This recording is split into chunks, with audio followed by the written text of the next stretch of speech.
mushaf atau Al-Quran digital di handphone boleh. Di surah Al-Baqarah ayat 6 sampai dengan ayat 10 kita ngaji pagi ini. Bagi yang mau melihat di layar juga kita sediakan, lumayan kelihatan ya, lumayan jelas. Surah Al-Baqarah ayat 6 sampai dengan ayat 10. Nanti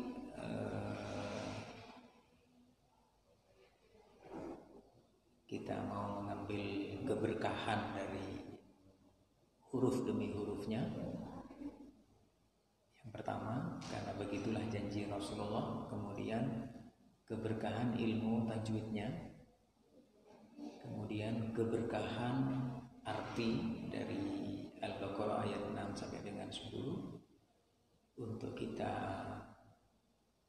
jadikan pelajaran dalam kehidupan kita.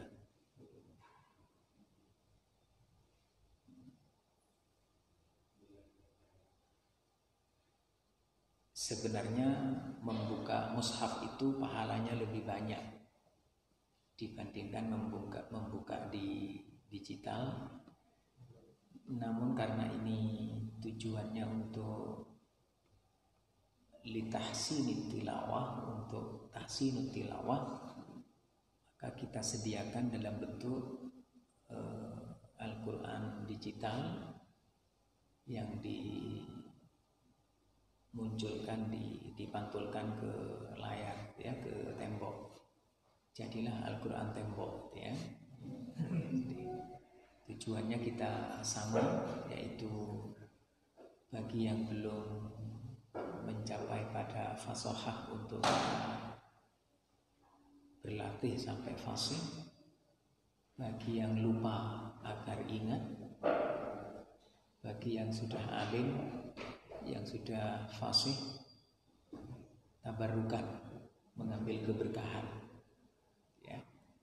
Insyaallah kita tujuannya sama, untuk memaksimalkan bacaan kita tentang Al-Quran, baik dari segi tajwidnya maupun memahami dari ayat demi ayat atau kata demi kata dari setiap yang kita baca.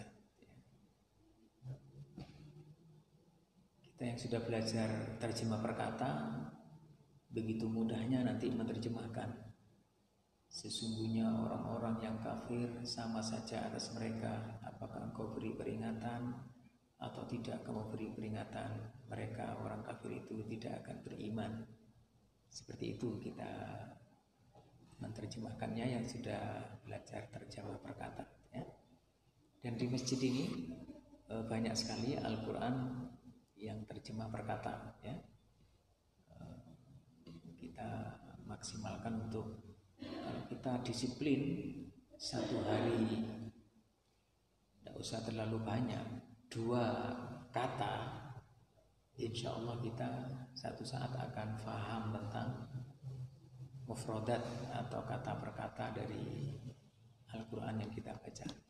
Dan ini sangat membantu untuk memahami ayat yang lain ya. Bahkan dalam pelatihan terjemah perkata itu kurikulum yang dibuat dengan metode manhaji ditulis oleh PBM ya, oleh Ustaz Anas Adnan MA tahun 2002. Kami mengikuti pelatihannya di kantor PWL.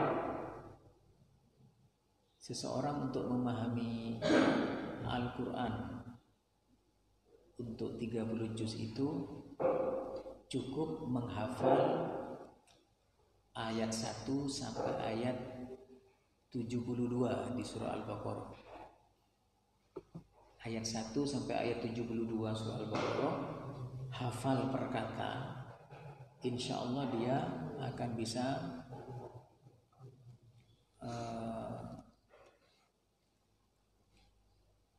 mengerti terjemah perkata dari surah Al-Fatihah sampai dengan surah An-Nas.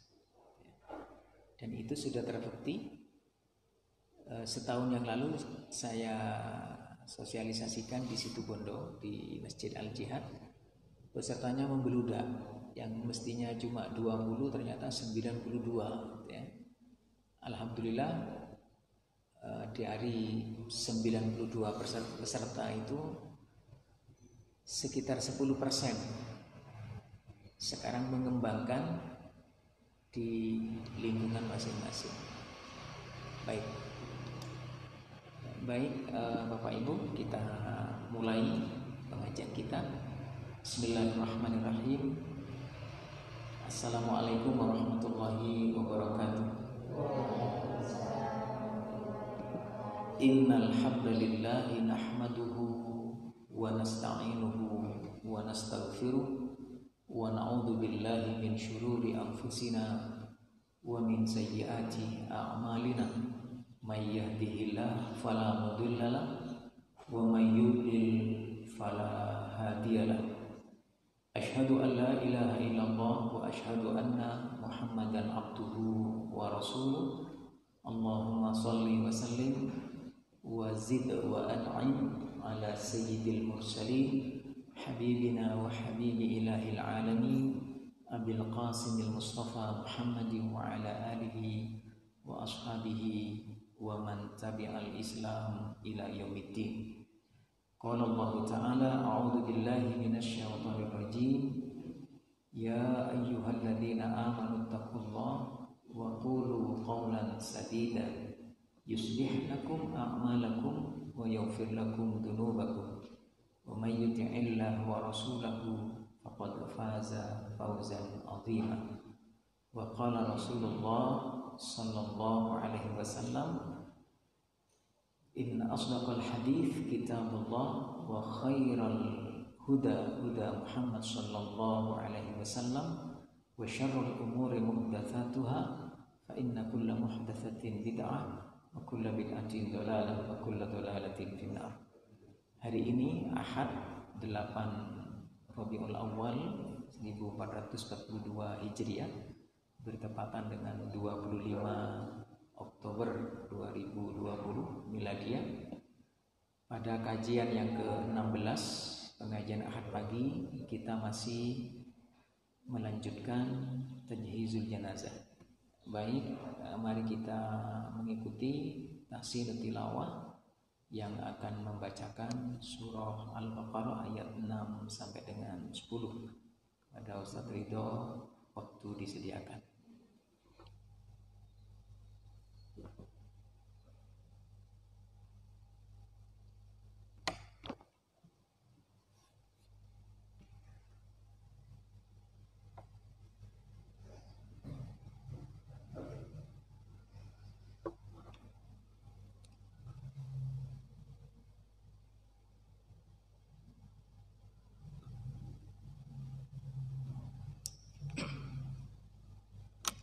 Bismillahirrahmanirrahim. Assalamualaikum warahmatullahi wabarakatuh.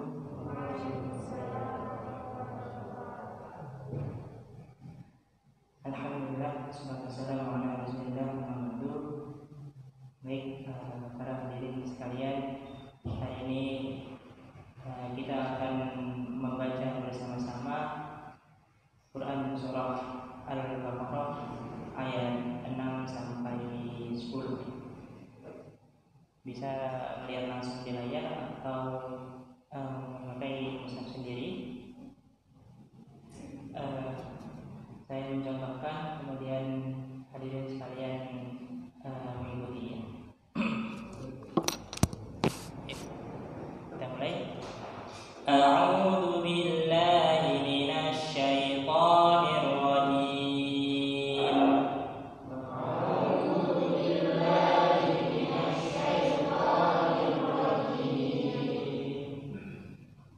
Innal ladzina kafaru sawa'un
Ya, kita perbaiki sedikit. Pada kata gisyawatun kemudian bertemu dengan kata walahum itu ada tanwin ya. Ada tanwin bertemu dengan waw, itu adalah idgham bi gunnah. Maka dari itu kita harus tahan ya, ditahan kemudian didengungkan. Kita ulangi. Wa 'ala absarihim ghishawatun wa lahum 'adzabun 'adzim. Wa 'ala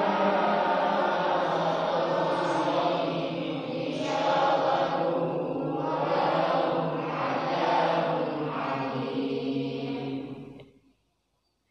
Wa minan nasi man yaqulu amanna billahi wa bil yawmil akhir.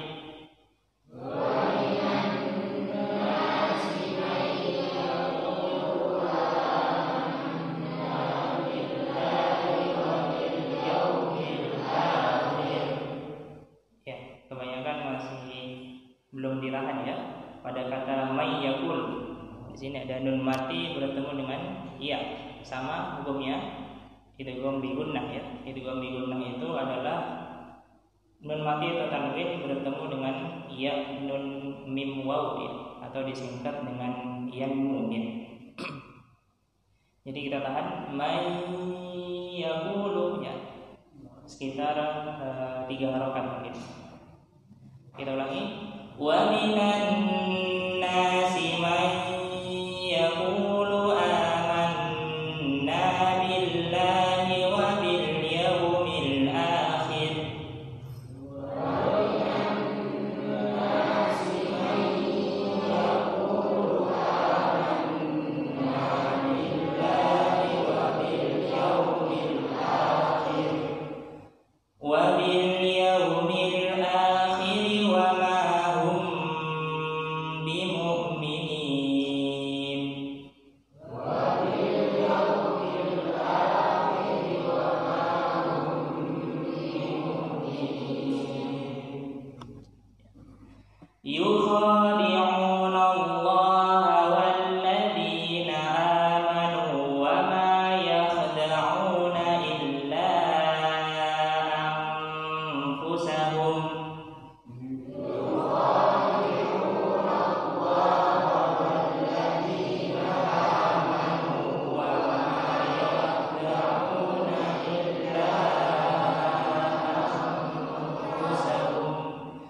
Wa ma yakhda'una illa anfusahum wa ma yash'urun.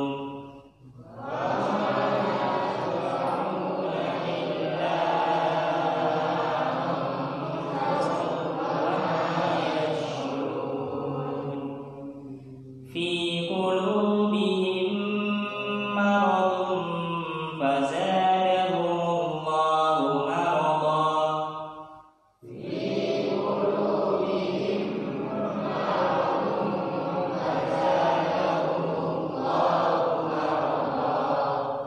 Wa lahum 'adzabun alimun bima kanu yakdzibun.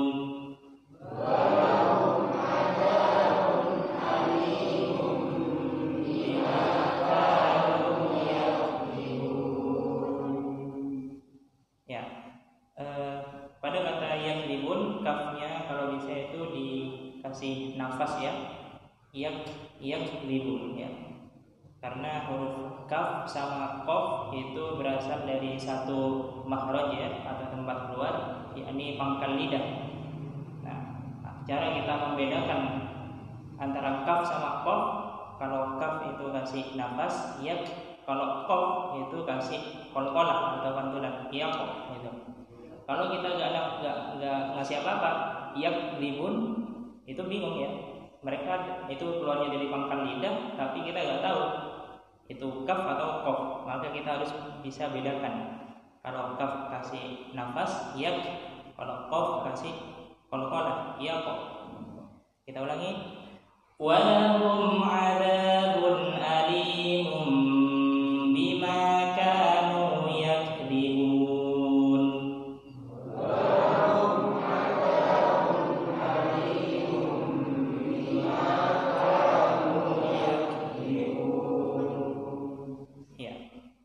Yak ya Pak ya, oke, gitu, bukan S ya, yaks itu X ya, salah ya. Oke,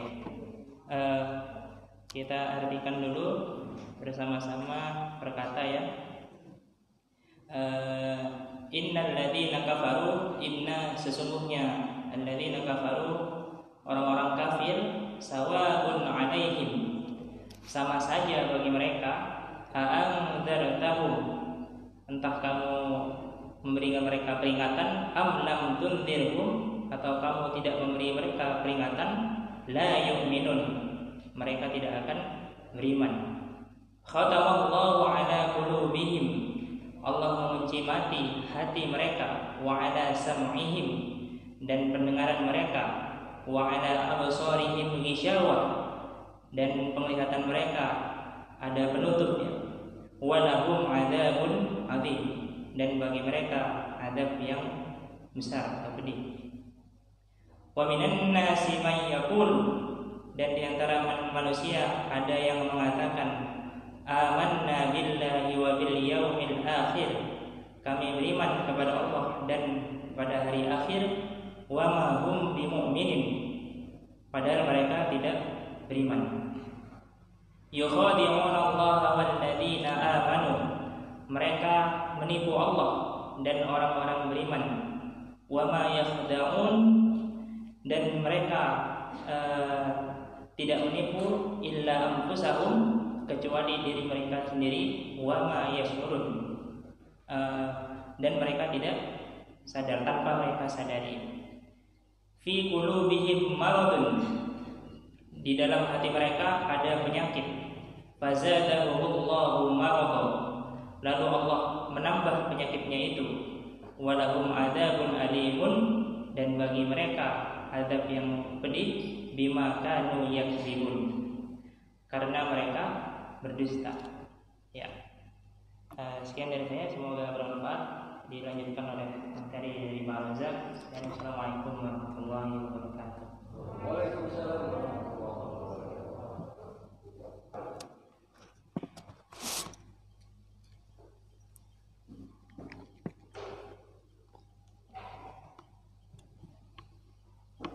Alhamdulillah, jazakallahu khairal jaza. Baik, Bapak Ibu rahimakumullah, kita melanjutkan sekarang bab menyolatkan jenazah. Kita sangat dianjurkan Bapak Ibu untuk menyolatkan jenazah. Ini bagi laki-laki maupun perempuan, baik jenazahnya laki-laki ataupun jenazahnya perempuan, baik yang menyolatkan laki-laki juga perempuan. Kadang muncul pertanyaan, gimana? Kan jarang di masyarakat tertentu itu perempuan menyolatkan. Maka kita harus bisa melaksanakan itu, ya. Terutama apabila suaminya meninggal, istrinya jangan sibuk pingsan. Kan ada yang sibuk pingsan.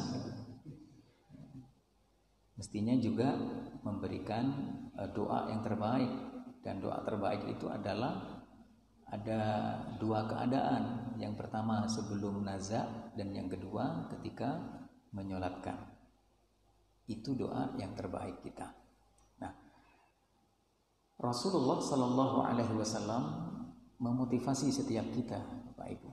Ma min mayyitin tusalli alaihi ummatun minal muslimin.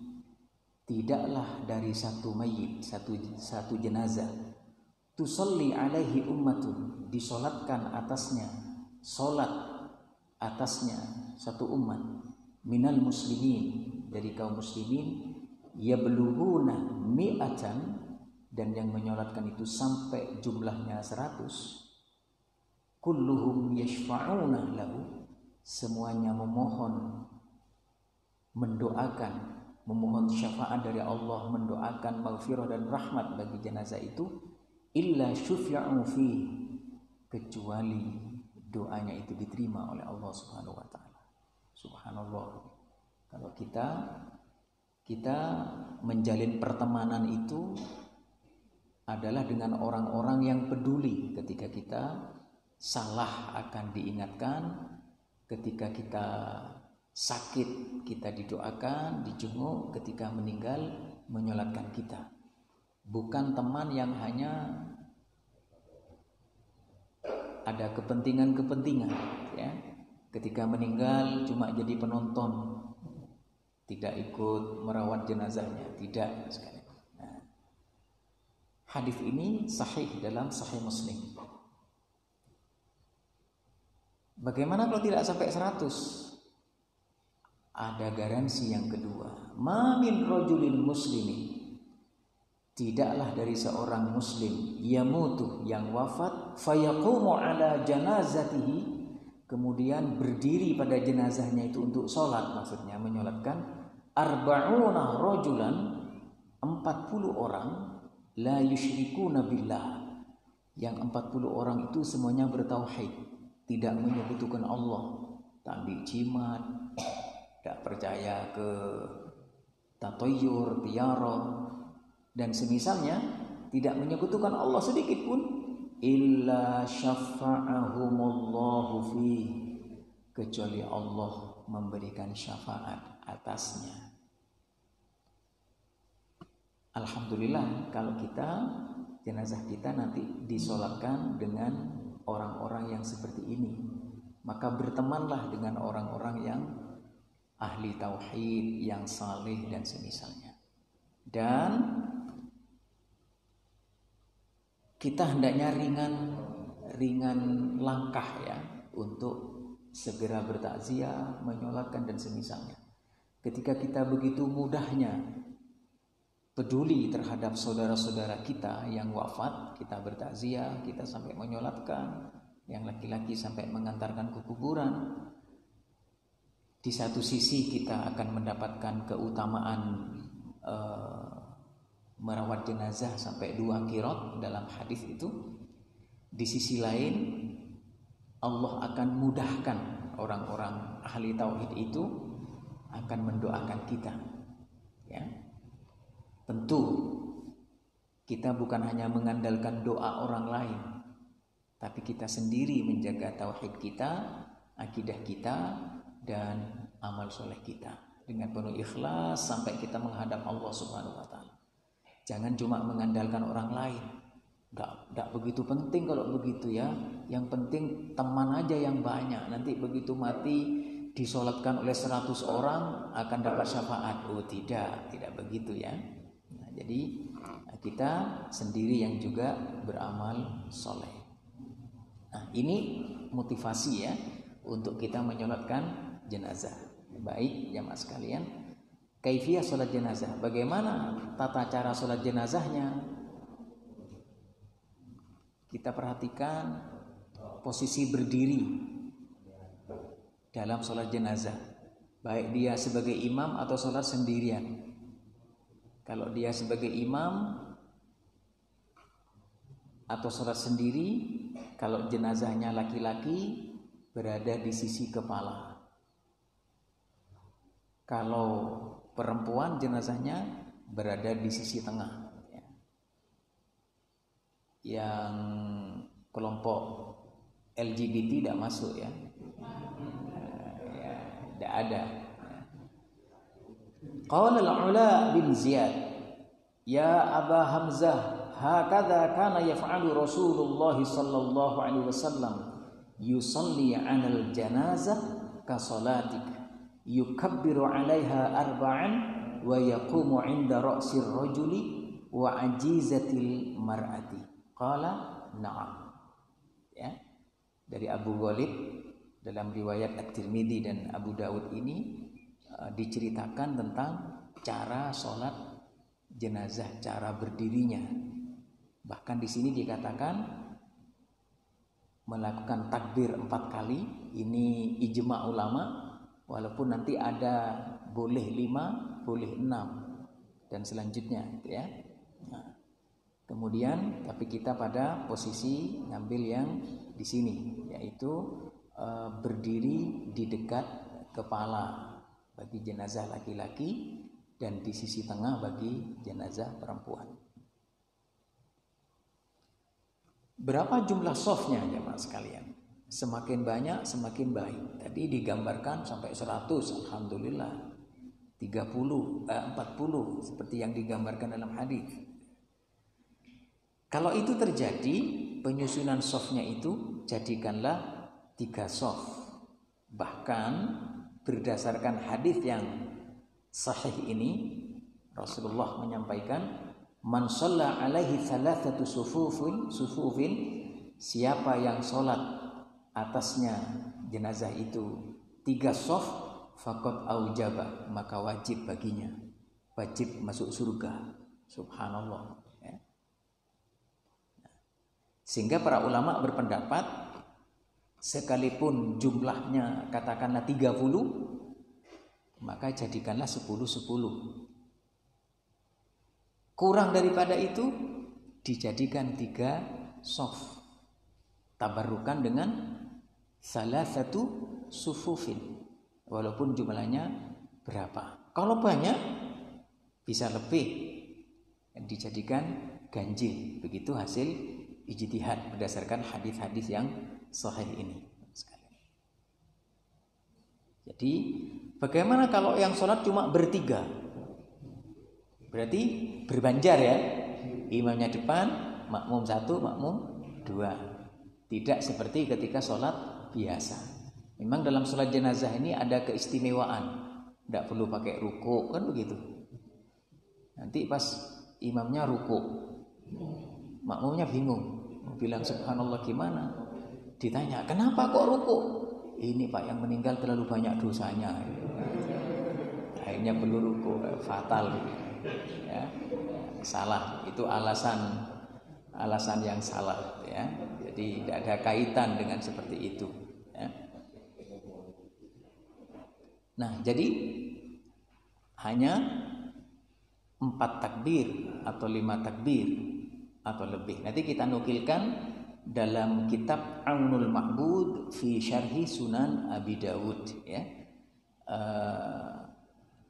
Kitabnya Abu Dawud itu sudah diberi syarah, diberi penjelasan. Nama syarahnya itu adalah Aunul Ma'bud, ya. Nah, kita nukilkan sebagiannya. Baik. Itu jumlah soft, ya. Kemudian jumlah takbir. Jumlah takbir kita nukilkan dalam hadis Al-Bukhari dan Muslim dari Jabir bin Abdullah Al-Ansari, anna Rasulullah sallallahu alaihi wasallam shalla ala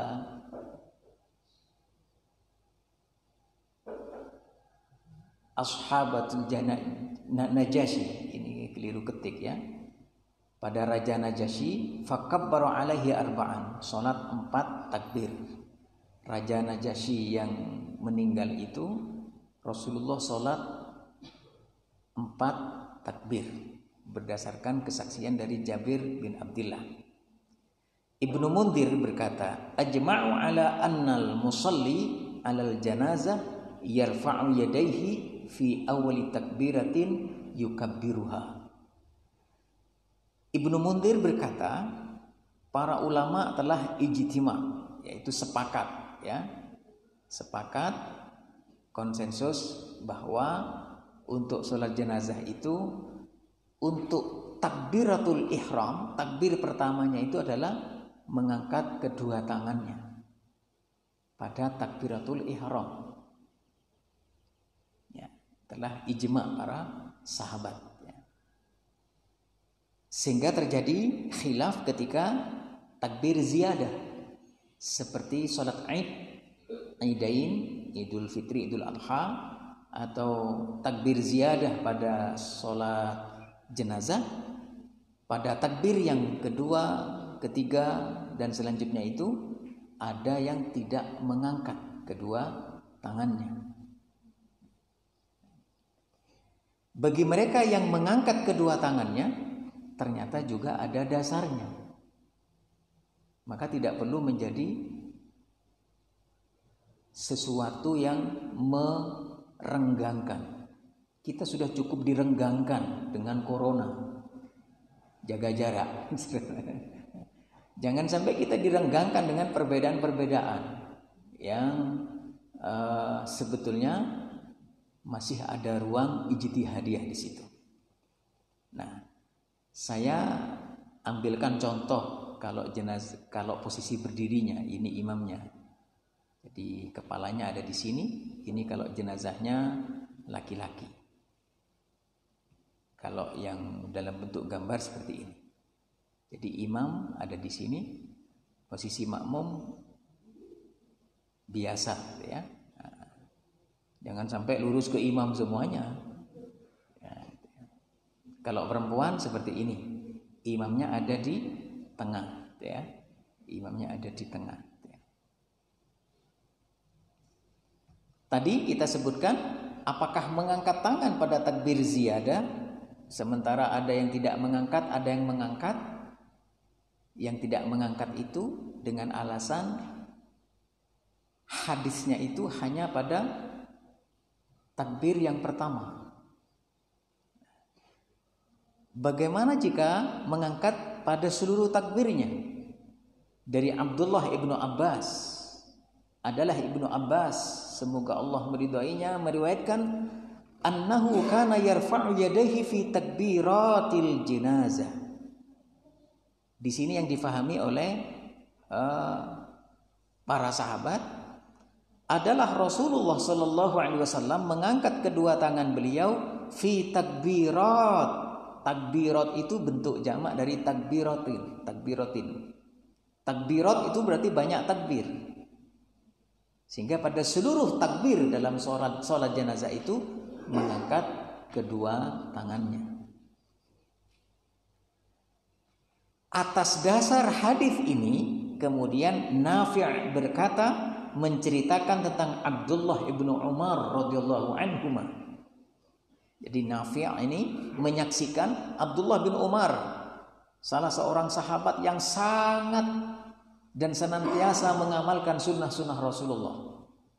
Umar bin Khattab itu tidak mau menyembelih hewan kurbannya kecuali di tempat dia sholat. Jadi kalau sholatnya di sebelah ini di lapangan Masjid Ahmad Dahlan, maka menyembelih hewan kurbannya di situ, tidak disembelih di tempat lain. Itu Umar bin Khattab. Ketika Rasulullah Shallallahu Alaihi Wasallam melewati suatu tempat dan beliau menunduk karena ketika itu ada pohon yang tinggi. Setelah pohon itu ditebang, Abdullah bin Umar setiap lewat di situ tetap menunduk, padahal sudah tidak ada pohon. Ketika ditanya oleh sahabat, "Ma fa'alta ya Abdullah bin Umar?" Apa jawabannya? "Hakadza ra'aitu Rasulullah sallallahu alaihi wasallam." Begitulah aku melihat Kanjeng Nabi, kalau istilah kita, melewati seperti itu. Ketika beliau membaca ayat, beliau tersenyum, maka Abdullah bin Umar membaca ayat itu juga tersenyum. Sampai tata cara tilawah Al-Quran, di situ ada bacaan imalah, majroha dibaca majreha, di mana Rasulullah mewakafkan riwayat itu ada sampai pada saat ini, ya mas kalian. Itu mengamalkan apa yang diamalkan oleh Rasulullah Sallallahu Alaihi Wasallam. Jadi tidak perlu menjadi perbedaan apabila kita satu ketika kita sholat ternyata tadi saya berada di belakang imamnya tidak mengangkat tangan ketika takbir kedua, ketiga dan keempat. Tidak perlu dipersoalkan. Mungkin sang imam mengamalkan hadis yang tidak mengangkat kedua tangan pada takbir ziyadah, ya.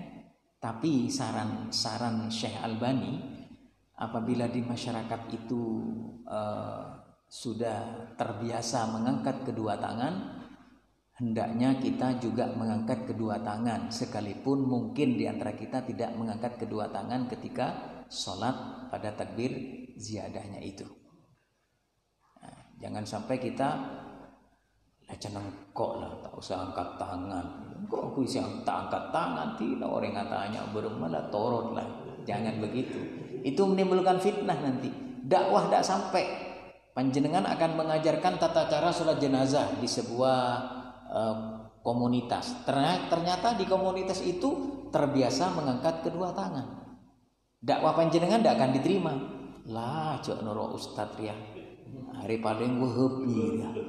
Masa sholat tak angkat tangan jenazah, jok mulai lambo angkat tangan. Akhirnya dakwah kita tidak diterima ya sekalian. Nah, jamaah sekalian kita perhatikan ya, ada ruang-ruang ijtihadiyah itu yang tidak perlu kita perselisihkan. Baik jamaah sekalian. Di mana tempat sholat jenazah itu jamaah sekalian? Afdolnya itu bukan di masjid. Afdolnya. Coba kita lihat. Anna Rasulullah sallallahu alaihi wasallam na'an Najashi fil yaum. Adalah Rasulullah sallallahu alaihi wasallam mengumumkan an-na'yu, mengumumkan bahwa Raja Najasyi di Ethiopia, di Habasyah itu pada satu hari ketika dia Raja Najasyi itu alladzi mata, ketika itu mati fihi kharaja ilal musalla, maka Rasulullah keluar ke tanah lapang. Fasaffa bihim, para sahabat membuat saf, membuat saf, Rasulullah membuat saf di situ, para sahabat mengikuti. Wa kabbara arba'an, dan Rasulullah salat ghaib di tanah lapang. Bagaimana kalau minta disolatkan di masjid? Boleh. Ada hadisnya ini. Kata Ibu Aisyah radhiyallahu anha, an ummil mukminin Aisyah radhiyallahu anha qalat, wallahi, demi Allah, ma shalla Rasulullah sallallahu alaihi wasallam ala Suhail bin Bayda wa akhihi illa fil masjid. Demi Allah, tidaklah salat Rasulullah sallallahu alaihi wasallam untuk Suhail bin Bayda dan saudara-saudaranya itu kecuali di masjid. Ini menjadi dasar boleh kalau begitu disolatkan di masjid. Hanya saja jangan mempersulit jamaah sekalian. Dalam arti mempersulit itu begini. Kuburannya ada di sana, di mana itu? Di pojok sana. Yang wafat rumahnya di sana berwasiat. Nanti kalau saya mati tolong disolatkan di Masjid Ahmad Dahlan ya. Itu mempersulit jamaah sekalian. Ya. Dari sana ke sini dulu, balik lagi. Ya, jangan seperti itu. Kalau tidak ingin mempersulit, kalau saya mati, sudahlah sholatkan di rumah kalau cukup tempatnya. Tidak perlu menyolatkan. Jadi tidak perlu mengangkat macam-macam, disolatkan di tempat itu, kemudian langsung sekali berangkat langsung menuju makbarah, menuju kuburan. Tapi kalau memang tidak memungkinkan Pak, di rumah terlalu sempit, sulit sekali. Misalnya karena masuk rumah RSS Pak. Ya, RSSS Pak. Rumah sangat sederhana sekali sampai susah selonjor. S-nya berapa itu? Maka minta disolatkan di masjid. Ternyata dekat kuburan, ya tidak apa-apa kalau begitu. Karena yang bertakziah banyak. Jadi intinya jamaah sekalian, sebetulnya tidak perlu mempersulit ya. Disolatkan di rumah silakan, tapi bukan suatu keharusan disolatkan di masjid. Baik jamaah sekalian.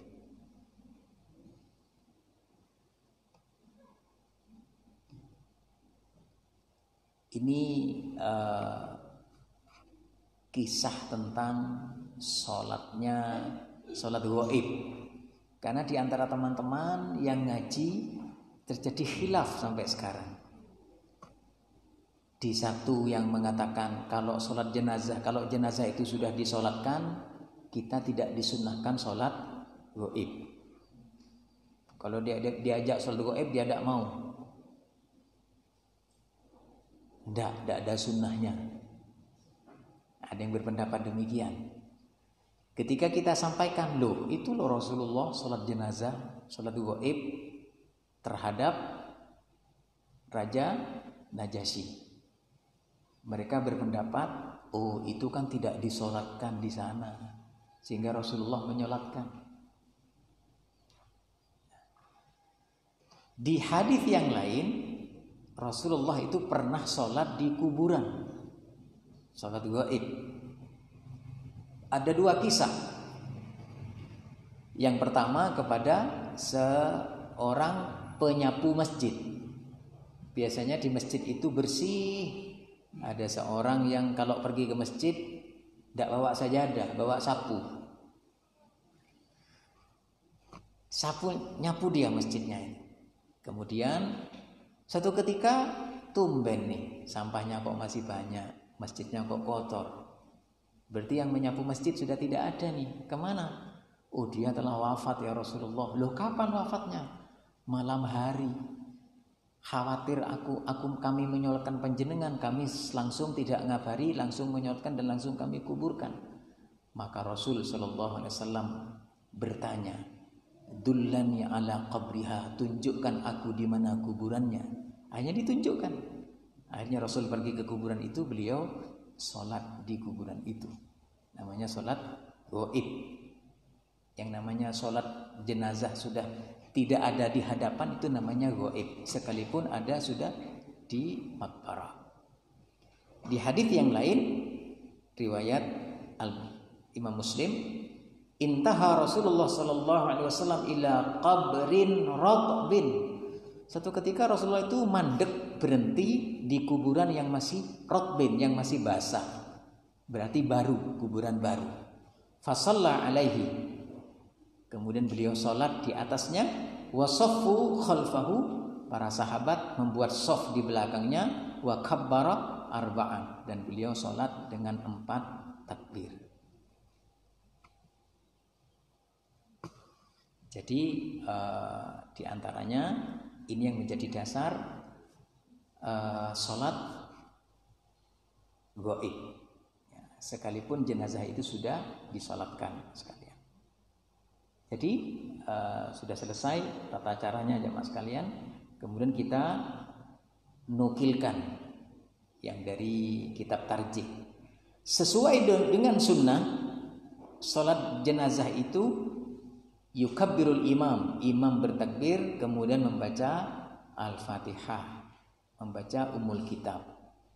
Setelah takbir pertama membaca ummul kitab, membaca ta'awud dulu, baru baca basmalah, kemudian melanjutkan al-fatihah sampai selesai. Itu setelah takbir yang pertama. Sirron fi nafsihi, disirkan. Seorang sahabat pernah menjaharkan, tapi tujuannya mengajarkan. Boleh. Seorang sahabat menjaharkan surat Al-Fatihah. Ternyata dalam surat itu setelah takbir pertama, takbiratul ihram, baca ta'awud, baca basmalah, Al-Fatihah. Setelah itu langsung takbir yang kedua. Jadi sahabat mengajarkan membaca Al-Fatihah setelah takbir yang pertama. Setelah takbir yang kedua, summa yusalli 'alan nabi sallallahu alaihi wasallam. Kemudian membaca sholawat. Sholawatnya seperti sholawat Ibrahimiyah. Jangan baca yang paling pendek sholawatnya. Allahu Akbar, Allahumma sholli ala Muhammad. Allahu Akbar, mandek gelu. Ya. Jadi mestinya diberi jeda.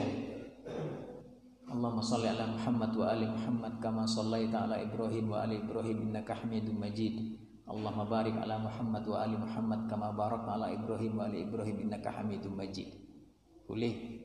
Yang kedua, Allahumma sholli ala Muhammad wa ala ali Muhammad kama shallaita ala Ibrahim wa ala ali Ibrahim wa barik ala Muhammad wa ala ali Muhammad kama barakta ala Ibrahim wa ala ali Ibrahim fil alamin innaka Hamidum Majid. Boleh. Untuk sholawat Ibrahimiyah tidak boleh ditambahi Sayyidina. Tidak boleh. Kenapa?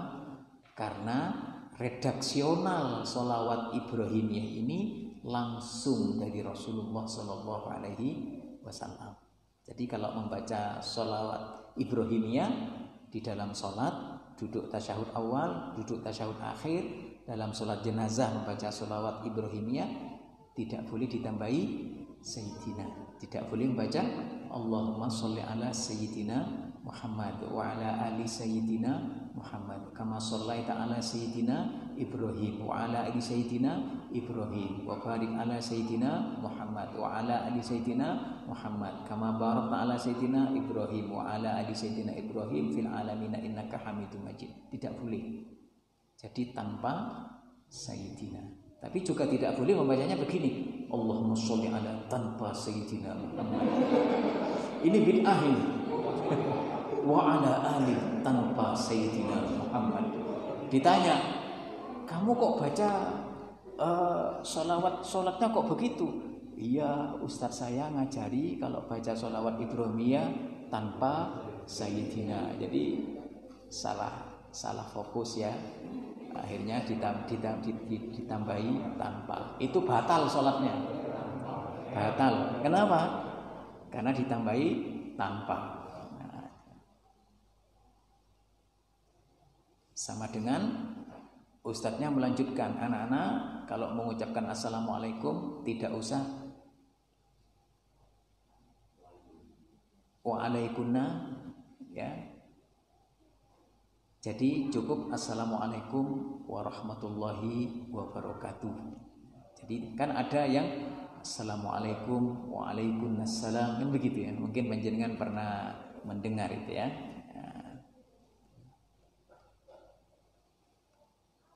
Baik jamaah sekalian, atau yang sudah kita share di grup Ahmad Dahlan, ringkasannya itu sudah seperti itu ya. Jadi setelah itu takbir yang keempat,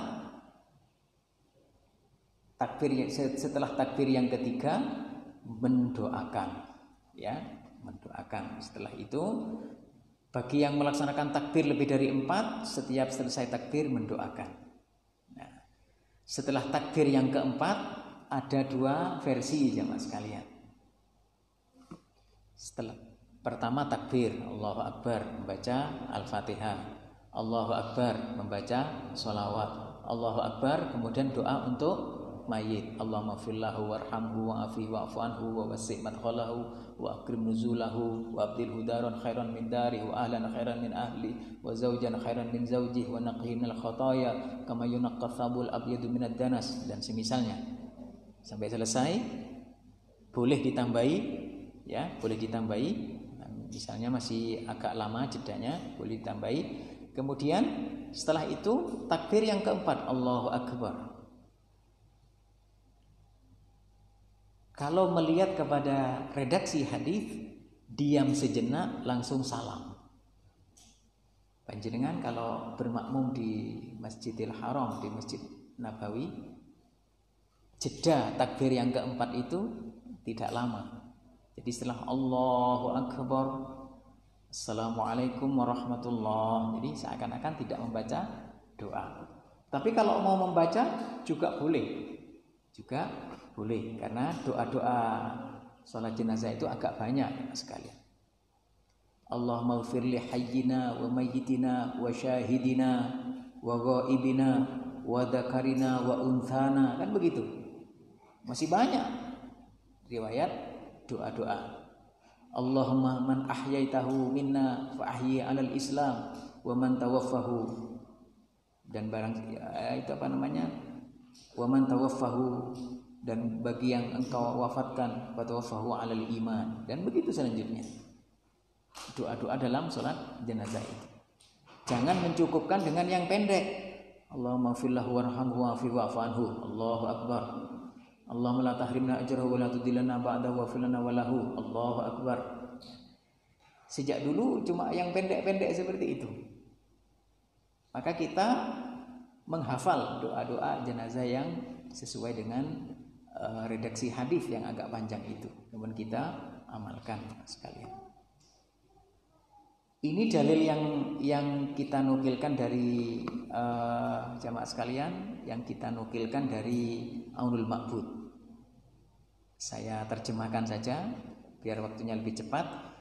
Adapun takbir dalam sholat jenazah itu ya, dalam sahihnya disebutkan ijma ulama adalah 4. Akan tetapi juga ya wada' wal ijma' fi nafsi, dan berdoa pada setiap diri kita. Li'anna Zaid bin Arqam kana yukabbiru khamsan. Tapi juga Zaid bin Arqam takbir 5 kali. Wa yarfa'uhu ila nabi kama inda Muslim fi sahihi wa an Hudzaifah annahu shalla ala janazah fakabbara khamsan wa rafa'ahu ila nabi kama fi Musnad Ahmad. Dalam musnadnya Imam Ahmad, Hudzaifah al-Yamani, hadisnya marfu' adalah Rasulullah takbir 5 kali. Jadi takbirnya 5 kali.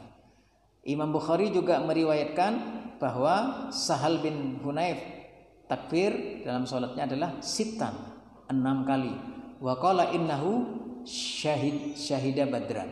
Syahid Badr. Jadi syuhada Badar ini di antara syuhada Badar ini, ketika itu Sahal bin Hunayf ini wafat. Maka para sahabat menyolatkan dengan 6 takbir. 6 takbir.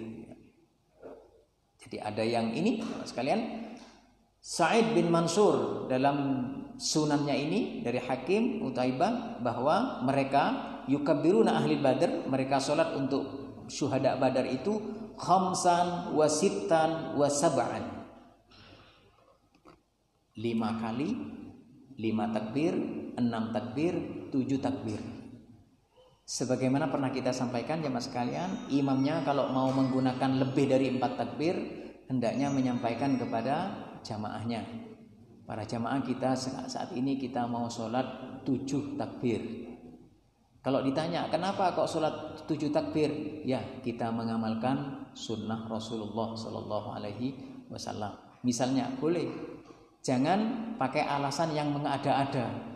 Ini penyatu sana saya maten, maka perlu dengan 7 takbir boleh berbinya. Itu tidak boleh ya sekalian. Kemudian ya mas sekalian, salam disunnahkan seperti salam dalam sholat. 1 kali atau 2 kali? 2 kali. Wajibnya 1 kali. Thalathu khilalin kana Rasulullah sallallahu alaihi wasallam yaf'alhunna tarakahunnan nas. Ada 3 sunnah yang kebiasaan sunnah Rasulullah yang beliau lakukan, manusia sekarang banyak meninggalkan. Di antaranya adalah at-taslim 'alal janazah mithla at-taslim fis shalah. Jadi orang yang hanya mencukupkan salam 1 kali dalam sholat jenazah, menurut hadis ini orang itu kalau dia sengaja sudah meninggalkan sunnahnya sholat Rasulullah Sallallahu Alaihi Wasallam. Jadi Rasulullah kalau sholat jenazah salamnya 2 kali, ke kanan dan ke kiri. Tapi kalau dia enggak, imamnya cukup 1 kali, maka dia cukup 1 kali. Tapi kalau dia sholat bersama imam 2 kali, maka bagi makmum wajib mengikuti imam 2 kali. Jangan meteng-teng, oh saya terbiasa 1 kali pak. Imamnya salam ke kiri, dia cukup 1 kali ke kanan. Assalamualaikum. Mata ke kanan, mata ke kiri. Sunnahnya cuma 1 kali. Nah ini salah berarti. Orang begini ini salah. Ya. Jadi yang utama itu adalah mengikuti sunnahnya itu. Kalau imamnya takbirnya 1 kali, maka dia ikut 1 kali dan boleh 2 kali, boleh ke kanan dan ke kiri. Kalau imamnya 2 kali, dia harus 2 kali, tidak boleh 1 kali, tidak boleh cukup ke kanan sekalian. Baik jamaah sekalian, begitu sederhananya sebetulnya dalam pelaksanaan sholat jenazah. Setelah selesai sholat jenazah, selesai salam, tidak ada ritual lainnya, langsung jenazah itu dibawa ke makbarah. Bolehkah mendoakan setelah salam? Boleh apa tidak? Misalnya selesai salam, assalamualaikum kanan kiri, selesai, ternyata ada kabar, Pak kuburannya belum selesai, sholat jenazah sudah ditunaikan, ternyata kuburan masih belum selesai. Bolehkah menambah doa? Boleh. Dalam posisi berdiri boleh, posisi duduk boleh, dipandu boleh tidak? Dipandu kalau hanya sesekali boleh, tapi kalau dijadikan kebiasaan tidak boleh, karena Rasul tidak pernah mencontohkan. Maka boleh misalnya, karena ada beberapa tokoh di situ, orang-orang soleh, monggo Pak dipandu doanya, boleh, tidak apa-apa, doakan, mari kita berdoa. Tapi yang afdol, yang paling utama itu adalah doa dalam sholat jenazahnya itu. Jangan terbalik seperti yang pernah kita sampaikan. Sholat jenazahnya 5 menit, selesai sholat jenazah berdoa sampai 30 menit. Ini terbalik. Ya. Walaupun niatnya baik, mari ngaji Yasin dulu. Setelah ngaji Yasin baca macam-macam terus, akhirnya lama sekali. Tidak demikian sekali. Jadi perbagus dalam sholatnya itu. Ya. Apalagi panjenengan berkesempatan jadi imam, jangan terburu-buru ngimami. Enggak Pak, di sini biasa cepat, Bu. Jangan ikut cepat. Pastikan panjenengan mengamalkan sunnah-sunnah Rasulullah itu. Nah, jadi begitu jamaah sekalian dalam pelaksanaan sholat jenazah. Setelah itu langsung diangkat, ya, jenazahnya untuk dibawa ke makbarah. Bagaimana bentuk makbarahnya? Ini makbarah yang umum di sini seperti ini. Tidak ada liang lahatnya.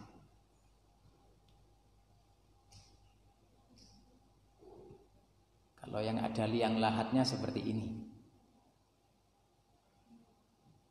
Liang lahatnya boleh menjurus ke barat, boleh ke bawah. Struktur tanahnya kalau di Mekah, itu menggunakan syik dulu. Syik itu, atau ada yang membacanya syak, yaitu liang lahatnya ada di tengah. Kalau di Madinah rata-rata menggunakan lahat. Jadi liang lahat itu ada di pinggir sebelah barat. Kalau di Indonesia ada juglengan di sebelah barat, baik itu menjorok ke barat atau bagian barat ke bawah, itu disebut dengan liang lahat. Yang disebut liang lahat itu. Jadi kalau kuburan seperti di ini tidak ada liang lahatnya. Ini cuma kuburan biasa. Ya. Yang bagus kalau bisa seperti ini. Teman-teman RKM di Situbondo, Rukun Kematian Muhammadiyah di Al Jihad, atau RKM di Al Amin, Rukun Kematian Muhammadiyah Al Amin Genteng, itu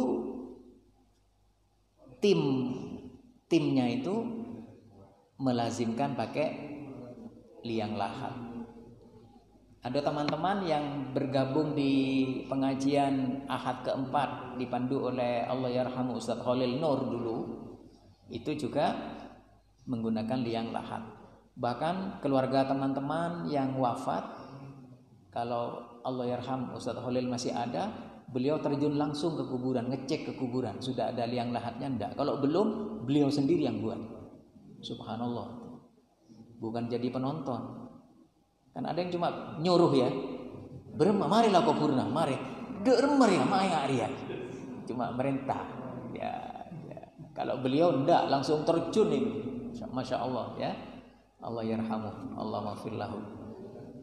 Nah, jadi kalau bisa di Rukun Kifayah di Ahmad Dahlan harus punya tim untuk seperti ini.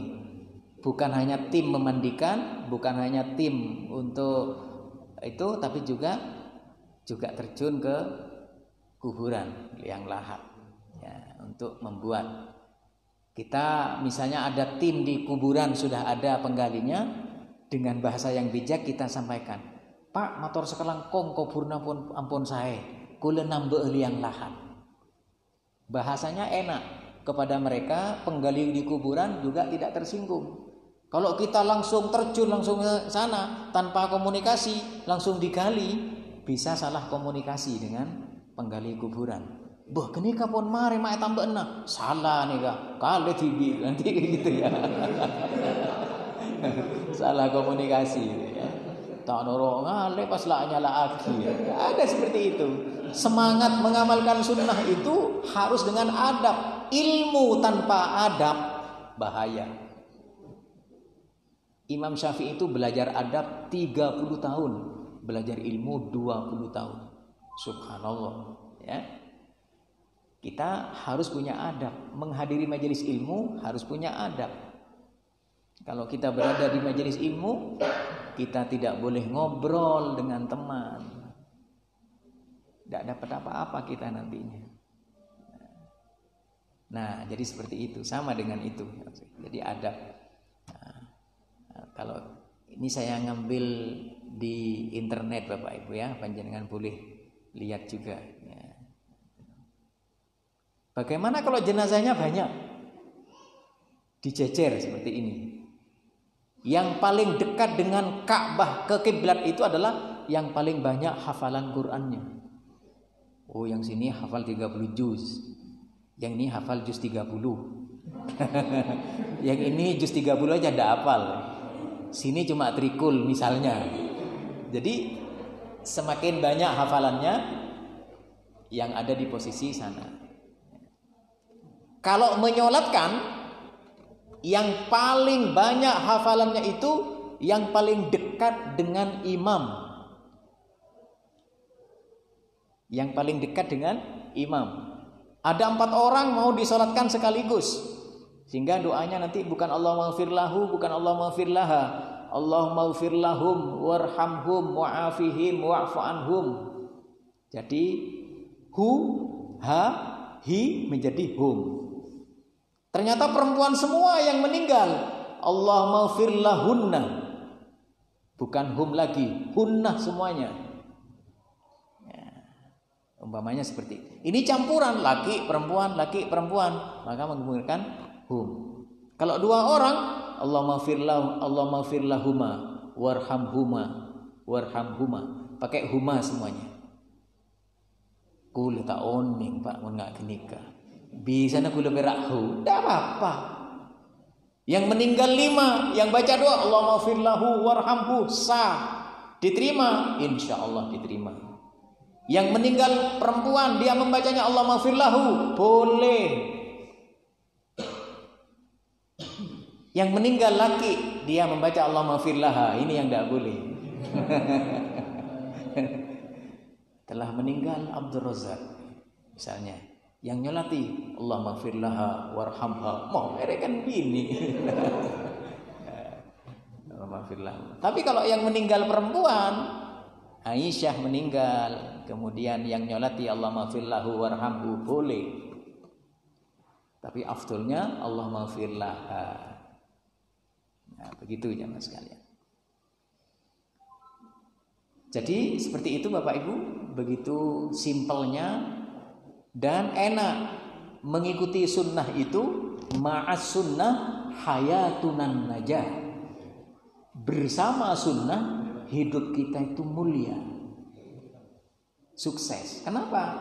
Karena kita akan senantiasa berada dalam bimbingan petunjuk Al-Quran dan As-Sunnah. Allah yang menggaransi in tuti'uhu tahtadu.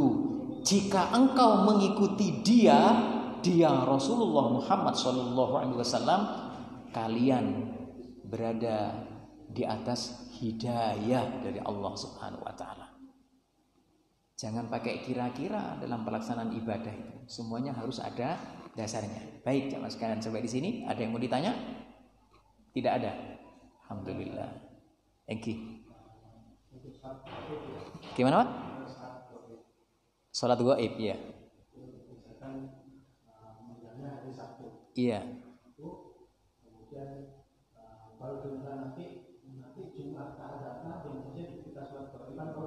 Iya, terlalu lama ya.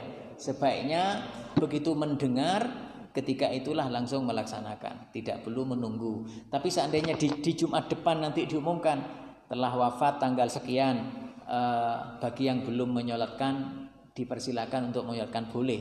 Tapi bagi yang mendengar jangan menunda. Seentene seminggu pisan terlalu lama ya. Dan tidak ada batasan ya.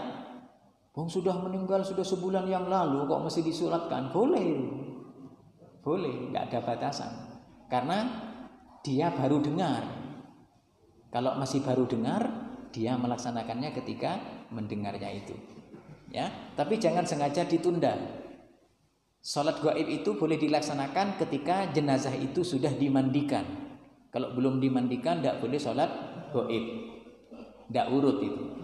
Saking semangatnya mau sholat, yang meninggal ada di Jember, meninggal jam 9.30, kan belum dimandikan itu.